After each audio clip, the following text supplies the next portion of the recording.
Hi hello friends, welcome back to my YouTube channel. ಸ್ನೇಹಿತರೆ, ಇವತ್ತಿನ video ನೋಡ್ತಾ ಹೋದರೆ 7th ಸ್ಟ್ಯಾಂಡರ್ಡು 4th ಚಾಪ್ಟರ್ ಆಮ್ಲಗಳು, ಪ್ರತ್ಯಾಮ್ಲಗಳು ಮತ್ತು ಲವಣಗಳ ಬಗ್ಗೆ ನೋಡ್ತಾ ಹೋಗೋಣ. So acid, basis and salts ನಾವು 6th ಸ್ಟ್ಯಾಂಡರ್ಡ್ ನೋಡಿದ್ವಿ ಸ್ನೇಹಿತರೆ. ಸೊ ಅದರ ಮುಂದುವರೆದ ಭಾಗ 7th ಸ್ಟ್ಯಾಂಡರ್ಡ್ ಸಹ ಇದೆ. ಆಮ್ಲಗಳು, ಪ್ರತ್ಯಾಮ್ಲಗಳು ಮತ್ತು ಲವಣಗಳು. ಫಸ್ಟ್ ಕ್ವಶನ್ ಈ ರೀತಿ ಇದೆ: ಕೆಳಗಿನ ಯಾವ ದ್ರಾವಣದಲ್ಲಿ ನೀಲಿ ಲಿಟ್ಮಸ್ ಕಾಗದವು ಕೆಂಪು ಬಣ್ಣಕ್ಕೆ ತಿರುಗುತ್ತದೆ? ಸೋಡಿಯಂ ಬೈಕಾರ್ಬನೇಟ್ ದ್ರಾವಣ, ಕ್ಯಾಲ್ಸಿಯಂ ಹೈಡ್ರಾಕ್ಸೈಡ್ ದ್ರಾವಣ, ಪೊಟ್ಯಾಷಿಯಂ ಹೈಡ್ರಾಕ್ಸೈಡ್, ಹೈಡ್ರೋಕ್ಲೋರಿಕ್ ಆಮ್ಲ. ಆನ್ಸರ್ ಸ್ನೇಹಿತರೆ ಆಪ್ಷನ್ ಡಿ. ಹೈಡ್ರೋಕ್ಲೋರಿಕ್ ಆಮ್ಲದ ಜೊತೆ ನೀಲಿ ಲಿಟ್ಮಸ್ ಕಾಗದವನ್ನು ಹತ್ತಿದಾಗ ಅದು ಕೆಂಪು ಬಣ್ಣಕ್ಕೆ ತಿರುಗುತ್ತದೆ. ಆಪ್ಷನ್ ಡಿ HCl ಅಂತ ಹೇಳ್ತೀವಿ, ಹೈಡ್ರೋಕ್ಲೋರಿಕ್ ಆಸಿಡ್ ಅಂತಕ್ಕಂಥದ್ದಾಗಿರುತ್ತೆ. ಮುಂದಿನ ಪ್ರಶ್ನೆ: ಲಿಟ್ಮಸ್ ಕಾಗದವನ್ನು ಕೆಳಗಿನ ಯಾವ ನೈಸರ್ಗಿಕ ವಸ್ತುವಿನಿಂದ ಪಡೆಯಲಾಗುತ್ತದೆ? ಕಲ್ಲು ಹೂ, ಸೇವಂತಿಗೆ, ಚೆಂಡು ಹೂ, ಕಮಲ ಹೂ. ಆನ್ಸರ್ ಆಪ್ಷನ್ ಎ, ಕಲ್ಲು ಹೂ. ಪ್ರತ್ಯಾಮ್ಲದ ರುಚಿಯು ಡ್ಯಾಶ್ ಆಗಿರುತ್ತದೆ. ಪ್ರತ್ಯಾಮ್ಲ ಹುಳಿ, ಕಹಿ, ಸಿಹಿ, ಉಪ್ಪು ಅಂತ ಕೊಟ್ಟಿದ್ದಾರೆ ಸ್ನೇಹಿತರೆ. ಪ್ರತ್ಯಾಮ್ಲ ಅಂತ ಹೇಳಿದ್ರೆ ಅದು ಕಹಿ ಆಗಿರುತ್ತೆ. ಆಮ್ಲ ಅಂತ ಹೇಳಿದರೆ ಆಮ್ಲಗಳು ಬಂದು ಹುಳಿ ಆಗಿರುತ್ತೆ. ಆಮ್ಲಗಳು ಹುಳಿ, ಪ್ರತ್ಯಾಮ್ಲ ಕಹಿ. ರಾಸಾಯನಿಕ ಸೂಚಕವನ್ನು ಗುರುತಿಸಿ: ಅರಿಶಿಣ, ಲಿಟ್ಮಸ್ ಕಾಗದ, ಫಿನಾಪ್ತಲಿನ್, ದಾಸವಾಳದ ದಳ. ಸೊ ಇದೆಲ್ಲ ಸ್ನೇಹಿತರೆ 6ನೇ ಕ್ಲಾಸ್ ಚಾಪ್ಟರ್ ಎಲ್ಲ ಎಕ್ಸ್ಪ್ಲೈನ್ ಮಾಡಿದ್ದೀನಿ. ಸೊ ಇದು ಜಸ್ಟ್ ಆನ್ಸರ್ಸ್ ನೋಡ್ತಾ ಹೋಗೋಣ. ರಾಸಾಯನಿಕ ಸೂಚಕವನ್ನು ಗುರುತಿಸ್ತಕ್ಕಂಥದ್ದು ಆನ್ಸರ್ ಆಪ್ಷನ್ ಸಿ, ಫಿನಾಪ್ತಲಿನ್. ಇನ್ನು ಇಲ್ಲಿ ಅರಿಶಿಣ ಅಂತ ಬಂದ ಸ್ನೇಹಿತರೆ, ಅರಿಶಿಣ ಬಂದು ನೈಸರ್ಗಿಕ ಸೂಚಕ ಆಗಿರುತ್ತೆ, ಫಿನಾಪ್ತಲಿನ್ ಬಂದು ರಾಸಾಯನಿಕ ಸೂಚಕ ಆಗಿರುತ್ತೆ. ಅಸಿಟಿಕ್ ಆಮ್ಲ ಹೊಂದಿರುವ ಒಂದು ಪದಾರ್ಥ ಯಾವುದು? ಪಾಲಕ್ ಸೊಪ್ಪು, ಮೊಸರು, ವಿನೆಗರ್, ಮಾವಿನಕಾಯಿ. ಆನ್ಸರ್ ಅಸಿಟಿಕ್ ಆಮ್ಲವನ್ನು ಹೊಂದಿರತಕ್ಕಂಥ ಒಂದು ಪದಾರ್ಥ ಅಂತ ಹೇಳಿದ್ರೆ ಅದು ವಿನೆಗರ್, ಆಪ್ಷನ್ ಸಿ ಆಗಿರುತ್ತೆ. ಸಾಬೂನಿನಲ್ಲಿ ಬಳಸಲಾಗುವ ಪ್ರತ್ಯಾಮ್ಲ ಯಾವುದು? Sodium hydroxide, potassium hydroxide, A ಮತ್ತು ಬಿ ಎರಡನ್ನು ಯಾವುದು ಅಲ್ಲ? ಉತ್ತರ ಸ್ನೇಹಿತರೆ, ಸಾಬೂನಿನಲ್ಲಿ ಸೋಡಿಯಂ ಹೈಡ್ರಾಕ್ಸೈಡ್ ಅನ್ನು ಬಳಸ್ತಾರೆ ಆ್ಯಂಡ್ ಪೊಟ್ಯಾಷಿಯಂ ಹೈಡ್ರಾಕ್ಸೈಡ್ ಎರಡನ್ನೂ ಸಹ ಬಳಸ್ತಾರೆ. ಸೊ ಹಾಗಾಗಿ answer option A and B ಎರಡನ್ನು. ದಾಸವಾಳ ಹೂವಿನ ದಳದ ನೀರಿನ ಮಿಶ್ರಣಕ್ಕೆ ಆಮ್ಲ ಮತ್ತು ಪ್ರತ್ಯಾಮ್ಲವನ್ನು ಸೇರಿಸಿದಾಗ ಕ್ರಮವಾಗಿ ಆಗುವ ಬಣ್ಣಗಳ ಬದಲಾವಣೆ ಯಾವುದು? ದಾಸವಾಳ ಹೂವಿನ ದಳದ ನೀರಿನ ಮಿಶ್ರಣಕ್ಕೆ ಆಮ್ಲ ಮತ್ತು ಪ್ರತ್ಯಾಮ್ಲವನ್ನು ಸೇರಿಸಿದಾಗ ಕ್ರಮವಾಗಿ ಆಗುವಂಥ ಒಂದು ಬದಲಾವಣೆ ಅಂತ ಹೇಳಿದರೆ ಸ್ನೇಹಿತರೆ ಅದು ಕಡು ಗುಲಾಬಿ ಮತ್ತು ಹಸಿರು. ಅಂದರೆ ಆಮ್ಲವನ್ನು ಹಾಕಿದಾಗ ಕಡು ಗುಲಾಬಿ ಬರುತ್ತೆ, ಪ್ರತ್ಯಾಮ್ಲವನ್ನು ಹಾಕಿದಾಗ ಹಸಿರು ಬಣ್ಣ ಬರುತ್ತೆ. ಗುಂಪಿಗೆ ಸೇರದ ಪದ ಗುರುತಿಸಿ: ಅಸಿಟಿಕ್ ಆಮ್ಲ, ಸಿಟ್ರಿಕ್ ಆಮ್ಲ, ಲ್ಯಾಕ್ಟಿಕ್ ಆಮ್ಲ, ಹೈಡ್ರೋಕ್ಲೋರಿಕ್ ಆಮ್ಲ. ಉತ್ತರ ಆಪ್ಷನ್ ಡಿ, ಹೈಡ್ರೋಕ್ಲೋರಿಕ್ ಆಮ್ಲ. HCl ಅಂತ ಹೇಳ್ತೀವೋ ಹೈಡ್ರೋಕ್ಲೋರಿಕ್ ಆಮ್ಲ ಆಗಿರುತ್ತೆ. Answer option D. ಬಿಕಾಸ್ ಏನಕ್ಕೆ ಅಂತ ಹೇಳಿದ್ರೆ ಸ್ನೇಹಿತರೆ, ಅಸಿಟಿಕ್ ಆಮ್ಲ ಬಂದು ವಿನೆಗರನ್ನು ನೋಡ್ತಾ ಹೋಗ್ತೀವಿ, ಸಿಟ್ರಿಕ್ ಆಮ್ಲ ಬಂದು ಈ ಒಂದು ಕಿತ್ತಳೆ ಹಣ್ಣು ಇದ್ರಲ್ಲಿ ನೋಡ್ತಾ ಹೋಗ್ತೀವಿ ಹುಳಿ ಅಂಶದಲ್ಲಿ, ಲ್ಯಾಕ್ಟಿಕ್ ಬಂದು ಹಾಲಿನಲ್ಲಿ ಅಥವಾ ಮೊಸರಿನಲ್ಲಿ ನೋಡ್ತಕ್ಕಂಥದ್ದು ಸ್ನೇಹಿತರೆ. ಸೊ ಇದೆಲ್ಲ ವಸ್ತುವಿನಲ್ಲಿ ಕಂಡು ಬರ್ತಕ್ಕಂಥ ಒಂದು ಆಮ್ಲಗಳು. ಮತ್ತು ಹೈಡ್ರೋಕ್ಲೋರಿಕ್ ಆಮ್ಲ ಬಂದು ಇದೊಂದು ಬಾಡಿ, ಮನುಷ್ಯನ ಒಂದು ಬಾಡಿಯಲ್ಲಿ ಉತ್ಪತ್ತಿ ಆಗ್ತಕ್ಕಂಥ ಹೈಡ್ರೋಕ್ಲೋರಿಕ್ ಆಮ್ಲ HCl ಜಠರದಲ್ಲಿ ಉತ್ಪತ್ತಿ ಆಗ್ತಕ್ಕಂಥದ್ದು. ಹೊಂದಿಸಿ ಬರೆಯಿರಿ. ಹೊಂದಿಸಿ ಬರೆಯ ನೋಡ್ತವ್ರೆ ಸ್ನೇಹಿತರೆ. ನೋಡಿ, ಫೆನಾಪ್ತಲಿನ್ ಆಲ್ರೆಡಿ ಹೇಳಿದಾಗ ಇದೊಂದು ರಾಸಾಯನಿಕ ಸೂಚಕ ಆಯಿತು, ಹೌದಲ್ವಾ? ಸೊ ಹೀಗಿರಬೇಕಾದ್ರೆ ಆನ್ಸರ್ ಡಿಗೆ ಒಂದಾದರೆ ಇವೆರಡು ಆನ್ಸರ್ ತಪ್ಪಾಗುತ್ತೆ. ಇನ್ನು ಉಳಿದಿರ್ತಕ್ಕಂಥ ನೋಡ್ತಾ ಹೋದರೆ ಸ್ನೇಹಿತರೆ, ವಿನೆಗರ್ ಒಂದು ಆಮ್ಲ. ಸೊ ಅಸಿಟಿಕ್ ಆಮ್ಲದಲ್ಲಿ ಇರ್ತಕ್ಕಂಥ ಒಂದು ಆಮ್ಲ ಅಂತ ಹೇಳಿದ್ವಿ ಆಲ್ರೆಡಿ. ವಿನೆಗರ್ ಬಂದು ಆಪ್ಷನ್ 3 ಆಮ್ಲ ಆಗುತ್ತೆ, ಆಯಿತಾ? ಸೊ ಇಲ್ಲಿ ಬಿಗೆ ಎಲ್ಲಿದೆ ಆನ್ಸರು? ನೋಡಿ, ಬಿಗೆ 3 ಇಲ್ಲಿದೆ. ಅದಾದ ನಂತರ ಉಪ್ಪು ಬಂದು ಲವಣ, ಹೌದಾ? ಸಾಲ್ಟ್ ಅಂತ ಹೇಳ್ತೀವಿ, ಉಪ್ಪು ಲವಣ.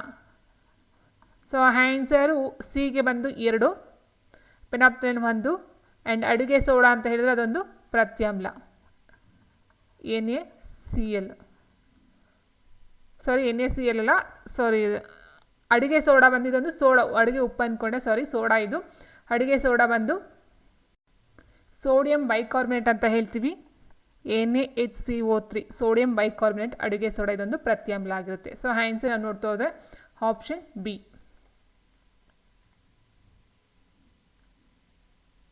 ಸರಿಯಾದ ಹೇಳಿಕೆಯನ್ನು ಗುರುತಿಸಿ: ಮೆಗ್ನೀಷಿಯಂ ಹಾಲು ಒಂದು ಪ್ರತ್ಯಾಮ್ಲ, ಸಕ್ಕರೆಯು ಒಂದು ಸೂಚಕ, ಶಾಂಪೂ ಒಂದು ಆಮ್ಲಕ್ಕೆ ಉದಾಹರಣೆ, ಅಡುಗೆ ಉಪ್ಪು ಪ್ರತ್ಯಾಮ್ಲೀಯ ವಸ್ತು. ಸರಿಯಾದ ಹೇಳಿಕೆಯನ್ನು ಗುರುತಿಸಿ ಅಂತ ಕೊಟ್ಟಿದ್ದಾರೆ ಸ್ನೇಹಿತರೆ. ಸೊ ನೋಡ್ತಾ ಹೋದರೆ ಇಲ್ಲಿ ನೋಡಿ, ಇಲ್ಲಿ ಮೆಗ್ನೀಷಿಯಂ ಹಾಲು ಅಂತಕ್ಕಂಥದ್ದು ಏನಿದೆಯೋ, ಮೆಗ್ನೀಷಿಯಂ ಹಾಲು ಇದೆಯಲ್ವಾ, ಸೊ ಇದೊಂದು ಪ್ರತ್ಯಾಮ್ಲ. ಎಲ್ಲಿ ಯೂಸ್ ಮಾಡ್ತೀವಿ ಅಂತ ಹೇಳಿ ಸ್ನೇಹಿತರೆ, HCl ಅಂದರೆ ಇದೊಂದು ಆಮ್ಲ ಆಗಿರುತ್ತೆ. ಇದು ಜಠರದಲ್ಲಿ ಅಥವಾ ಮನುಷ್ಯನ ಒಂದು ಬಾಡಿಯಲ್ಲಿ ಉತ್ಪತ್ತಿ ಆಗ್ತಕ್ಕಂಥದ್ದು ಆಮ್ಲ.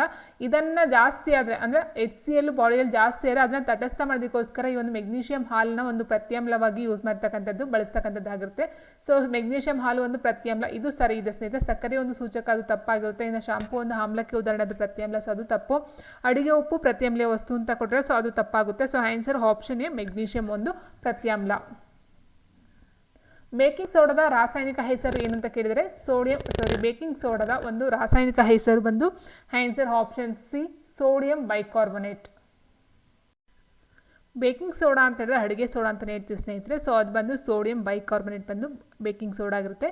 ಸೋಡಿಯಂ ಕಾರ್ಬೊನೇಟ್ ಬಂದು ವಾಷಿಂಗ್ ಸೋಡಾ ಆಗಿರುತ್ತೆ. Okay, so and next sodium chloride ಅಂತ ಹೇಳಿದರೆ NaCl ಉಪ್ಪಾಗಿರುತ್ತೆ, salt. So answer option C. Sodium hydroxide plus hydrochloric ಆಮ್ಲ ವರ್ತಿಸಿದಾಗ ದೊರೆಯುವ ಉತ್ಪನ್ನಗಳು ಯಾವುದು? ಲವಣ ಮತ್ತು ನೀರು, ಲವಣ ಮತ್ತು ಹೈಡ್ರೋಜನ್, ಆಮ್ಲ ಮತ್ತು ನೀರು ಪ್ರತ್ಯಾಮ್ಲಗಳು ಅಂತ ಕೊಟ್ಟಿದ್ದಾರೆ ಸ್ನೇಹಿತರೆ. ಸೊ ಆನ್ಸರ್ ಅಂತ ಹೇಳ್ತಾ ಹೋದರೆ ಆನ್ಸರ್ ಆಪ್ಷನ್ ಎ, ಲವಣ ಮತ್ತು ನೀರಾಗಿರುತ್ತೆ. ಅರಿಶಿಣ ಸೂಚಕವನ್ನು ಬಳಸಿದಾಗ ಬಣ್ಣ ಬದಲಾವಣೆ ಪಡೆಯುವ ಪದಾರ್ಥ ಯಾವುದು? ಸಕ್ಕರೆಯ ದ್ರಾವಣ, ವಿನೆಗರ್, ಉಪ್ಪಿನ ದ್ರಾವಣ, ಸೋಪಿನ ದ್ರಾವಣ. ಅರಿಶಿಣ ಸೂಚಕವನ್ನು ಬಳಸಿದಾಗ ಬಣ್ಣ ಬದಲಾಗುವಂತಹ ಒಂದು ಪದಾರ್ಥ ಅಂತ ಹೇಳಿದ್ರೆ ಅದು ಆಪ್ಷನ್ ಡಿ, ಸೋಪಿನ ದ್ರಾವಣವಾಗಿರುತ್ತದೆ. ತಪ್ಪು ಹೇಳಿಕೆಯನ್ನು ಗುರುತಿಸಿ. ಪ್ರಯೋಗಶಾಲೆಯಲ್ಲಿ ಆಮ್ಲ ಮತ್ತು ಪ್ರತ್ಯಾಮ್ಲ ಉಪಯೋಗಿಸುವಾಗ ಎಚ್ಚರ ವಹಿಸಬೇಕು, ಏಕೆಂದರೆ ಅವು ಸಂಸ್ಕಾರಕ ಗುಣವನ್ನು ಹೊಂದಿದೆ, ಉರಿಯನ್ನು ಉಂಟು ಮಾಡುತ್ತವೆ, ಚರ್ಮಕ್ಕೆ ಹಾನಿಯನ್ನು ಉಂಟು ಮಾಡುತ್ತವೆ, ಅವು ಸ್ಫಟಿಕೀಕರಣ ಗುಣ ಹೊಂದಿದೆ. ಬಿಕಾಸ್ ಏನಕ್ಕೆ ಅಂತ ಹೇಳಿದ್ರೆ ಆಪ್ಷನ್ ಡಿ, ಅವು ಸ್ಫಟಿಕೀಕರಣ ಗುಣವನ್ನು ಹೊಂದಿದೆ. ಸೊ ಹಾಗಾಗಿ ಆಮ್ಲ ಮತ್ತು ಪ್ರತ್ಯಾಮ್ಲವನ್ನು ಯೂಸ್ ಮಾಡಬೇಕಾದ್ರೆ ತುಂಬ ಒಂದು ಎಚ್ಚರವನ್ನು ವಹಿಸಬೇಕಾಗುತ್ತೆ. ಸಮೀಕರಣವನ್ನು ಪೂರ್ಣಗೊಳಿಸಿ. HCl plus NaOH gives us to NaCl plus H ಏನು ಬರಬಹುದು? ಇಲ್ಲಿ ನೋಡಿ ಸ್ನೇಹಿತರೆ, ನಾನು ಆಲ್ರೆಡಿ ಹೇಳಿದಾಗೆ H ಅಂತಕ್ಕಂಥದ್ದು 2 ಇದೆ, ಬಟ್ ಇಲ್ಲಿ 1 ಇಲ್ಲ. ಸೊ ಹಾಗಾಗಿ 2 ಬರಬೇಕು. ಆ್ಯಂಡ್ ನೆಕ್ಸ್ಟ್ ಬಂದು Cl ಒಂದಿದೆ, ಇಲ್ಲೂ ಒಂದಿದೆ. ಓಕೆ, Cl ಬಂದು 1, ಇದು ಇದೆ 1. ಆ್ಯಂಡ್ ನೆಕ್ಸ್ಟು Na ಇದೆ, Na ಇದೆ. ಸೊ Na ಸಹ ಬ್ಯಾಲೆನ್ಸ್ ಆಯಿತು, Na ಬ್ಯಾಲೆನ್ಸ್ ಆಗಿದೆ. ಬಟ್ O ಇದೆ ನೋಡಿ, ಇಲ್ಲಿ O ಇದೆ. ಸೊ ಹಾಗಾಗಿ ಇಲ್ಲಿ H2 ಇದೆ, O ಒಂದಿದೆ, H2O. So answer option A. ನೆಲ್ಲಿಕಾಯಿಯಲ್ಲಿ ಹೇರಳವಾಗಿ ದೊರೆಯುವ ವಿಟಮಿನ್ ಯಾವುದು? Answer option C, answer vitamin C, option B, vitamin C. ಆಮ್ಲ ಮಳೆ ಎಂದರೆ ಏನು? ಆಮ್ಲ ಮಳೆ ಅಂದರೆ ಮಳೆ ನೀರಿನಲ್ಲಿ ಆಮ್ಲೀಯ ಗುಣ ಜಾಸ್ತಿ ಆಗ್ತಕ್ಕಂಥ ನಾವು ಆಮ್ಲ ಮಳೆ ಅಂತ ಹೇಳ್ತೀವಿ ಸ್ನೇಹಿತರೆ. ಸೊ ಆಪ್ಷನ್ 1 ಸರಿಯಾಗಿದೆ. ಹಾಗಿರಬೇಕಾದ್ರೆ ಮಳೆ ನೀರು ಪ್ರತ್ಯಾಮ್ಲ ಆಗ್ತಕ್ಕಂಥ ತಪ್ಪಾಗುತ್ತೆ. ಇಲ್ಲ ಒಂದು ಆಮ್ಲ ಆಗಬೇಕು, ಇಲ್ಲ ಪ್ರತ್ಯಾಮ್ಲ ಆಗಬೇಕು. ಸೊ ಇಲ್ಲಿ ಆಮ್ಲ ಬಂದು ಆಮ್ಲ ಮಳೆ. ಇನ್ನು ನೆಕ್ಸ್ಟ್ ನೋಡ್ತಾ ಹೋದರೆ ಇದರ ಪ್ರಕಾರ ನೋಡ್ತಾ ಹೋದಾಗ 2ನೇದು ತಪ್ಪಾಗುತ್ತೆ, ಯಾಕಂದರೆ 2ನೇ ಆಪ್ಷನ್ ಬರೋದೇ ಇಲ್ಲ. ಇನ್ನು ಮಳೆ ನೀರಿನಲ್ಲಿ ಸಲ್ಫರಿಕ್ ಆಮ್ಲ, ಕಾರ್ಬನಿಕ್ ಆಮ್ಲ ಅಧಿಕವಾಗಿರುತ್ತದೆ ಅಂತಕ್ಕಂಥದ್ದು ಸರಿಯಾಗಿದೆ. ಮಳೆ ನೀರಿನಲ್ಲಿ ಸಿಟ್ರಿಕ್ ಆಮ್ಲ, ಅಸಿಟಿಕ್ ಆಮ್ಲ ಅಧಿಕವಾಗಿರ್ತಕ್ಕಂಥ ತಪ್ಪಿದೆ ಸ್ನೇಹಿತರೆ. ಸಿಟ್ರಿಕ್ ಆಮ್ಲ ನಾನು ಹೇಳಿದಾಗ ಆಲ್ರೆಡಿ ಈ ಒಂದು ಕಿತ್ಲೆಹಣ್ಣು ಅಂತ ಇದ್ರಲ್ಲಿ ಕಂಡು ಬರುತ್ತೆ, ಹೌದಲ್ವಾ? ಸೊ ವಿನೆಗರ್ ಬಂದು ಅಸಿಟಿಕ್ ಆಮ್ಲ ಕಂಡು ಬರ್ತಕ್ಕಂಥದ್ದು, ಮಳೆದಲ್ಲಿ ಕಂಡು ಬರ್ತಕ್ಕಂಥದ್ದು ಆಗಿರೋದಿಲ್ಲ. ಆನ್ಸರ್ ಆಪ್ಷನ್ ಡಿ 1 ಮತ್ತು 3 ಮಾತ್ರ. ಅಮೋನಿಯಂ ಹೈಡ್ರಾಕ್ಸೈಡನ್ನು ಕೆಳಗಿನ ಯಾವುದರಲ್ಲಿ ಉಪಯೋಗಿಸಲಾಗುವುದು? ಸಾಬೂನು, ಕಿಟಕಿ ಶುಭ್ರಕ, ವಿನೆಗರ್, ಮಾರ್ಜಕ. ಅಮೋನಿಯಂ ಹೈಡ್ರಾಕ್ಸೈಡನ್ನು ಆಪ್ಷನ್ ಬಿ, ಕಿಟಕಿ ಶುಭ್ರಕ, ಕಿಟಕಿಯನ್ನು ಸ್ವಚ್ಛಗೊಳಿಸ್ತಕ್ಕಂಥದ್ದಕ್ಕೆ ಯೂಸ್ ಮಾಡ್ತಕ್ಕಂಥದ್ದಾಗಿರುತ್ತೆ. ಕಾರ್ಖಾನೆಯಲ್ಲಿರುವ ತ್ಯಾಜ್ಯಗಳನ್ನು ತಟಸ್ಥಗೊಳಿಸಲು ಬಳಸುವ ವಸ್ತು ಯಾವುದು? ಉಪ್ಪು, ವಿನೆಗರ್, ನೀರುಡಿಸಿದ ಸುಣ್ಣ, ನೀರು. ಕಾರ್ಖಾನೆಯಲ್ಲಿ ತ್ಯಾಜ್ಯಗಳನ್ನು ತಟಸ್ಥಗೊಳಿಸಲು ಬಳಸುವಂತಹ ವಸ್ತು ಸ್ನೇಹಿತರೆ ಆಪ್ಷನ್ ಸಿ, ನೀರಾಡಿಸಿದ ಸುಣ್ಣ ಅಂತಕ್ಕಂಥದ್ದು. ಸಾಮಾನ್ಯವಾಗಿ ಇರುವೆ ಕಚ್ಚಿದಾಗ ಬಳಸಬಹುದಾದ ದ್ರಾವಣ ಯಾವುದು? ಅಡುಗೆ ಸೋಡದ ದ್ರಾವಣ, ಕ್ಯಾಲ್ಮೈನ್ ದ್ರಾವಣ. ಎ ಮತ್ತು ಬಿ ಎರಡನ್ನೂ ಬೆಳೆಸಬಹುದು, ಯಾವುದು ಅಲ್ಲ? ಉತ್ತರ ಅಡುಗೆ ಸೋಡದ ದ್ರಾವಣ ಪ್ಲಸ್ ಕ್ಯಾಲಮೈನ್ ಎರಡನ್ನೂ ಸಹ ಬೆಳೆಸ್ತಾರೆ. ಸೊ ಹಾಗಾಗಿ ಆನ್ಸರ್ ಆಪ್ಷನ್ ಸಿ ಆಗಿರುತ್ತೆ. ರಸಗೊಬ್ಬರಗಳ ಅತಿಯಾದ ಬಳಕೆಯಿಂದಾಗಿ ಮಣ್ಣಿನಲ್ಲಿ ಆಮ್ಲೀಯತೆ ಹೆಚ್ಚಾಗುತ್ತದೆ, ಪ್ರತ್ಯಾಮ್ಲೀಯತೆ ಹೆಚ್ಚಾಗುತ್ತದೆ, ಎರಡೂ ಹೆಚ್ಚಾಗುತ್ತದೆ, ಆಮ್ಲೀಯತೆಯು ಕಡಿಮೆಯಾಗುತ್ತದೆ.